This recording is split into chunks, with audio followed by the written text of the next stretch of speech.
ನಮಸ್ಕಾರ ನಮಸ್ಕಾರ.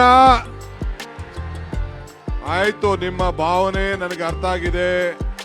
D boss ಬಗ್ಗೆ ಮಾತಾಡ್ತಾ ಇದ್ದೀರಿ, ಅವೆಲ್ಲ ಪಬ್ಲಿಕ್ ಅಲ್ಲಿ ಮಾತಾಡಕ್ಕಾಗಲ್ಲ. ತಾಳ್ಮೆಯಿಂದ ಇರಿ.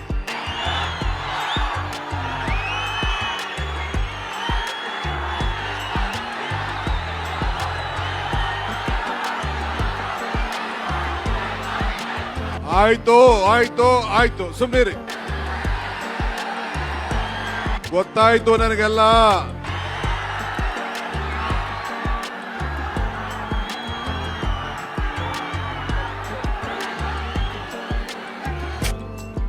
ಆಯ್ತು ನೋಡಿ, ಮಾತಾಡ್ಲಾ? ಬರೀ ನಿಮ್ಮ ಡಿ ಬಾಸ್ ಅಂತ ಹೇಳ್ತಾ ಇದ್ದೀರಾ.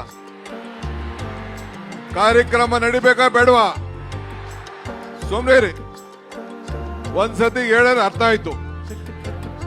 ಈ ತರ ಮಾಡೇ ಹಾಳು ಮಾಡ್ಕೋತಾ ಇದ್ದೀರಾ ನೀವು. ಸ್ವಲ್ಪ ಸುಮ್ಮನೆ ಇರಿ. ಬೋಲೋ ಭಾರತ್ ಮಾತಾ ಕಿ,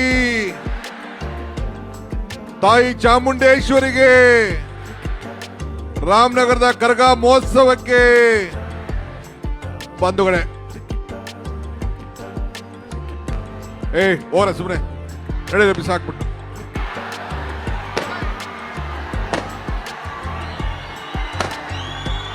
ಡಿ ಬಾಸೆ ಕಟ್ಕೊಂಡು ಹೋಲಿ ಅವರು.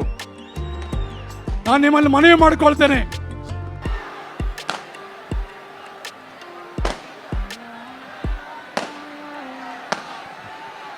ಎಲ್ಲರಿಗೂ ನಮಸ್ಕಾರ.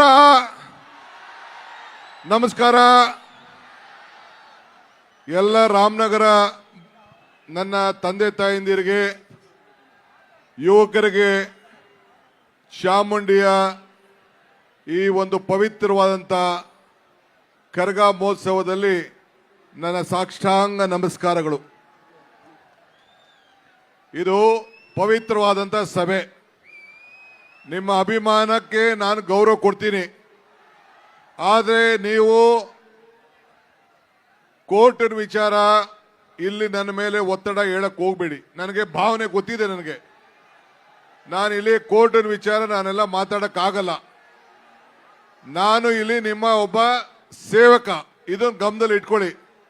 ನಾನು ಮುಖ್ಯಮಂತ್ರಿ ಇರಬಹುದು, ಆದರೆ ರಾಮನಗರ ಜಿಲ್ಲೆಯ ಮಗ. ಆ ಮಗನನ್ನ ಹೆಂಗೆ ಕಾಪಾಡ್ಕೊಳ್ಬೇಕು ಆ ಕೆಲಸ ನೀವೆಲ್ಲ ಸೇರಿ ಮಾಡಬೇಕು. ನಿಮ್ಗೆ ಒಳ್ಳೇದಾಗಬೇಕಾ? ಸುಮ್ಮನೆ ಇರಿ. ಇವೆಲ್ಲ ಏನ್ ಹೇಳ್ತಾರೆ ಮೀಡಿಯಾ ಅವ್ರು, ಏನ್ ಹೇಳ್ತಾರೆ? ಡಿ ಕೆ ಶಿವಕುಮಾರ್ ಒತ್ತಡಕ್ಕೆ ಮಣಿತಾ ಇದ್ದಾನೆ ಅಂತ ಹೇಳಿ ಬರ್ತಾರೆ. ಕಾನೂನು ಚೌಕಟ್ಟಲ್ಲೇ ನಾವೆಲ್ಲ ಕೆಲಸ ಮಾಡಬೇಕು. ಸ್ವಲ್ಪ ತಾಳ್ಮೆಯಿಂದ ಇರಬೇಕು, ಅಷ್ಟೇ ನಾನು ಹೇಳೋದು. ನಾನು ಹೆಂಗೆ ದೇವ್ರ ಮೇಲೆ ಪ್ರಾರ್ಥನೆ ಮಾಡಿದೆ, ನೀವು ಪ್ರಾರ್ಥನೆ ಮಾಡಿ. ಪ್ರಯತ್ನ ವಿಫಲ ಆದರೂ ಪ್ರಾರ್ಥನೆ ವಿಫಲ ಆಗಲಿಲ್ಲ ಅಂತ ಚಾಮುಂಡೇಶ್ವರಿ ಬೆಟ್ಟದಲ್ಲಿ ಹೇಳಿದ್ದೀನಿ. ಹೇಳಿದ್ದೆ ತಾನೇ ನಾನು?